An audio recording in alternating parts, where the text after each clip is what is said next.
From advertising to software as a service to data. Across all of our programs and clients, we've seen a 55 to 65% open rate. Getting brands authentically integrated into content performs better than TV advertising. Typical lifespan of an article is about 24 to 36 hours. If we're reaching out to the right person with the right message and a clear call to action, then it's just a matter of timing. Welcome to the MarTech Podcast, a member of the I Hear Everything Podcast Network. In this podcast, you'll hear the stories of world-class marketers that use technology to drive business results and achieve career success. Here's the host of the MarTech Podcast, Benjamin Shapiro. Welcome to the MarTech Podcast. I'm Benjamin Shapiro, the executive producer of the MarTech Podcast, and today we've got a special episode for you, which is going to be guest hosted by Doug Bell, who's the CMO of Chief Outsiders. Doug is a veteran CMO with a background in helping growth stage B2B SaaS companies reach their true potential, and I'm thrilled to invite him and some of his friends to take the microphone and share their knowledge with you, our loyal MarTech Podcast listeners. Okay, here's a special episode of the MarTech Podcast, guest hosted by Doug Bell, the CMO of Chief Outsiders. Hello, marketers. My name is Doug Bell from Chief Outsiders, and today we'll be talking about maximizing email marketing effectiveness. Joining me is Brian Minnick, the Chief Operating Officer at ZeroBounce, which is the go-to platform for email success, providing award-winning email validation, deliverability, and email finding services for more than 300,000 customers. Yesterday, Brian and I talked about building healthy, engageable email lists, and today we're going to continue our conversation by talking about increasing sales with powerful email marketing. Okay, here's my conversation with Brian Minnick, the Chief Operating Officer at ZeroBounce. Brian, welcome back. Thank you. It's great to be back. I appreciated our conversation already. Well, let's dig in. I want to start with A/B testing. And what I want to do is to understand the role of A/B testing and analytics in refining email marketing strategies so that they better resonate with those audiences we talked about yesterday. So A/B testing, what is it? Maybe back to the basics. A/B testing, this would be you'd have two versions of something. And some people even do ABC, but I think A/B is really enough. Two versions of something that are different. They have to be different. And I would try to go significantly different. Don't change one word, change something significant. And basically what you're going to try to see here is the outcome of what happens. So if I send to 50% of a message to segment A versus 50% to segment B, what made the difference? Is it the emoji in the subject line that really drove a higher open rate, which gave me a better click-through rate? Or is it the flashy image on the top of the body in segment B that gave me a better idea as to what's going on there and increased my metrics? But you are looking for the winner. That is really the goal. It's a simple test that shows you who's the winner of the message you were going to send. And talk to me about inbox testing. Inbox testing is really interesting. And I don't think a lot of people are too aware of the details here and also the reasons why. So inbox testing is when you would send a message to some emails, right? Now, almost everybody knows this in their own sense where they're sending it to themselves and they're checking how it renders on my cell phone versus my laptop versus the Android device versus the iPad, whatever. I'm not talking about that. That's rendering. What I'm talking about here in inbox testing is where did the email get placed? Did it get placed in the inbox folder, the spam folder, or was it blocked altogether? And one thing here is that these email addresses cannot be your test list. These are not the same kind of emails that you're sending those content rendering tests. And I would recommend we offer this. There's plenty of people that offer it. They should be from an outside source that have no influence based on you, meaning you can't go into the inbox and say, oh, this isn't spam, or no, this was great, highlight it. You need an outside point of view that will basically tell you where that email landed. You might say, well, why do I need that? I can just make a test one. There are so many mail servers and each one is reacting differently. So Yahoo, Gmail, AOL, the list goes on. There's hundreds of these mail servers, and just naming some of the big popular ones that everyone knows, they have the ability to react differently. And a lot of people do not realize that. So you might be sending messages to, let's just say 10,000 people for using round numbers. Maybe 1,000 of those people are Gmail users. I don't know your stats, but it doesn't matter. We're just going to talk theory. And 1,000 are Yahoo. Well, if Yahoo is inboxing, but Gmail is going to spam, you are losing a massive piece of your audience. And the only way to know that is by getting some test results specific to Gmail and specific to these different mail providers so they can give you the outcome and tell you what's actually happening. So again, we were talking yesterday a lot about the engagement signals and the way that it's important, how it drives your reputation. This reputation that I was talking about yesterday, it is not about what you bring. It is about what they see when you send mail and they receive it. So Yahoo can do something very different than Gmail because maybe Gmail's audience reacted different than Yahoo's. If you got a bunch of people marking you as spam, for example. So an inbox tester is going to basically you're going to have a new test list that is not about rendering, and you're going to send a bunch of messages to a bunch of different providers. And then ultimately you get a report back that says, hey, 65% of my emails went to the inbox, 25% went to spam, and 10% were blocked altogether. And you're going to use that to drill into why. So why did Gmail put me in the spam folder? And you're going to keep testing Gmail until Gmail gets you back into the inbox. This is a totally different kind of concept of testing that a lot of people, it's brand new for them.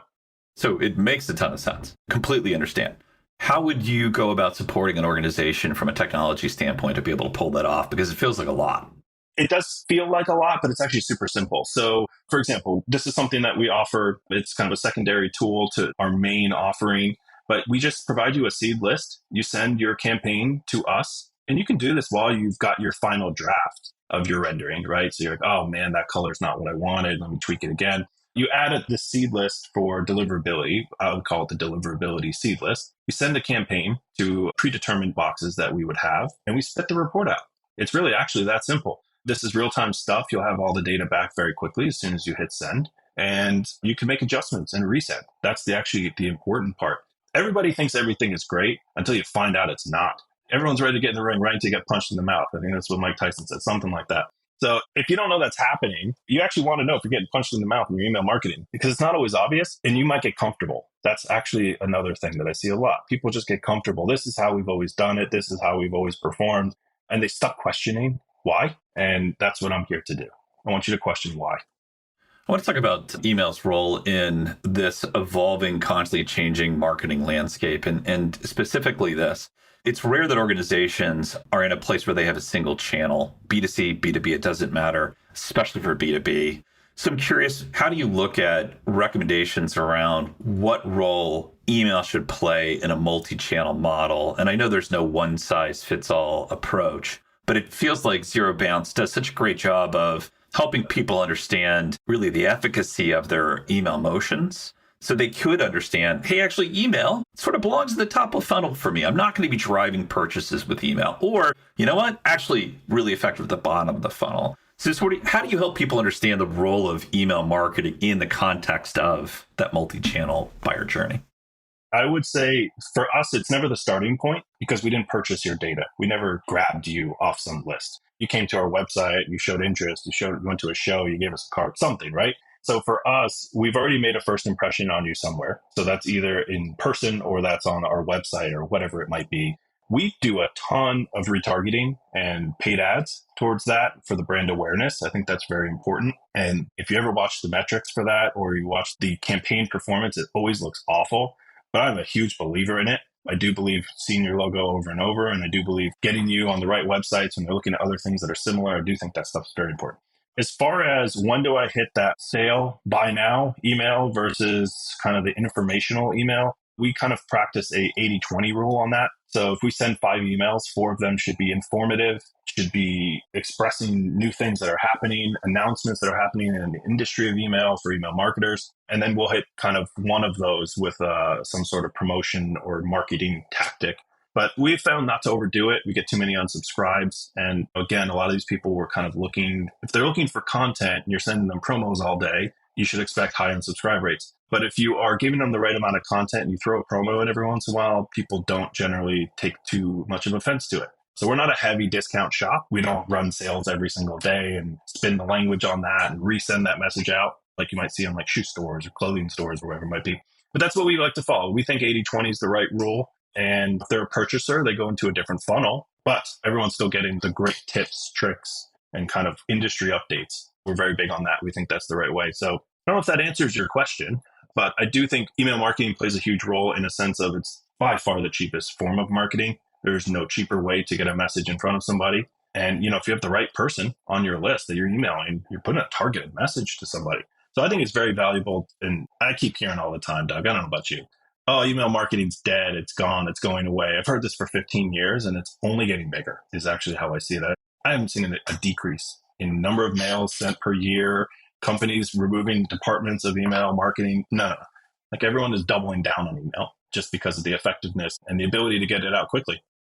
I think, Brian, what I see an awful lot is that people's understanding of how to deploy different channels has become much more sophisticated over time. I feel like there was a time when every channel equaled sales, and now we're starting to recognize that that's not the case. And it just comes down to everybody's buyer's journey. They're different. The more complex, the more likely you're going to deploy 6, 7, 8, 9, 10 different channels across the buyer's journey. And if you're ignoring email, you just nailed it. Brian, there's so much about email that is effective. But I think we all are sort of stuck in this paradigm from 10 years ago about email marketing. And you got to it yesterday. You sort of talked about the bigger, the less, the better, right? I want nice big lists. You know what? I don't care as much about content. I'm driving towards these leading indicators. What's my open rate? What's my click-through rate?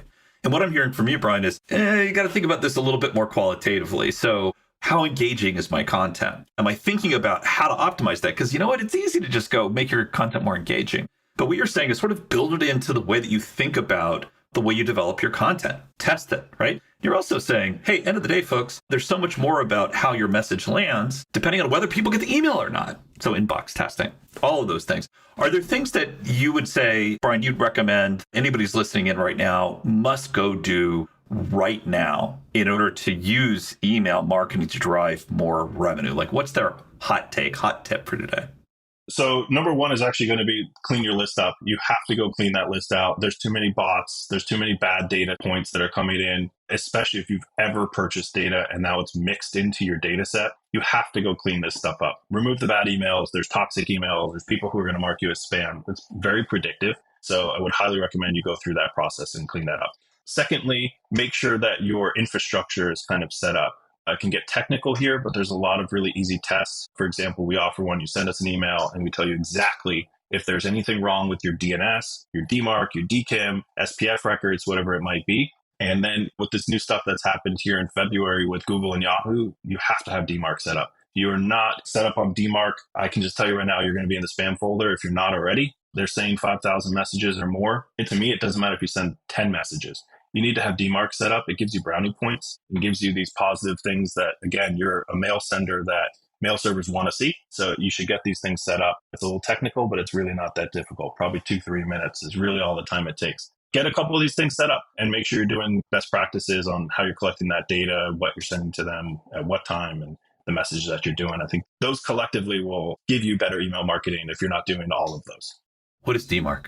DMARC is a security protocol. It's been around for years, by the way. This is not a new topic or new word. DMARC stands for Domain Messaging Authentication Reporting Conformance. I don't know who came up with that one, but basically what it's saying is, so we have an SPF record that says I'm a permitted sender, and that would come from your Google or MailChimp, whatever system you're using. And then you have DKIM, which is a key. That key has a public key and a private key. The public key is shown on your DNS. The private key is delivered in the message. Those two have to conform and align. So that's a security protocol. And then DMARC takes those two items, DKIM and SPF, and it says what to do if one of those fails. So if any of those are failing, the reason that it would fail is because you're not set up properly or people are trying to spoof emails from your domain. So DMARC is a bulletproof way to make sure people cannot use your domain to send messages. And if anyone thinks this is difficult, I assure you it is not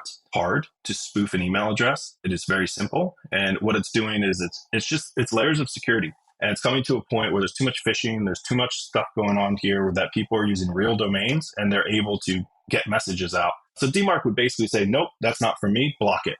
Think of it as the security guard as to the security policy as to what those security guards should do when those messages arrive and they weren't authorized by you. I want to wrap things up here, Brian, by talking about a subject we touched on lightly yesterday.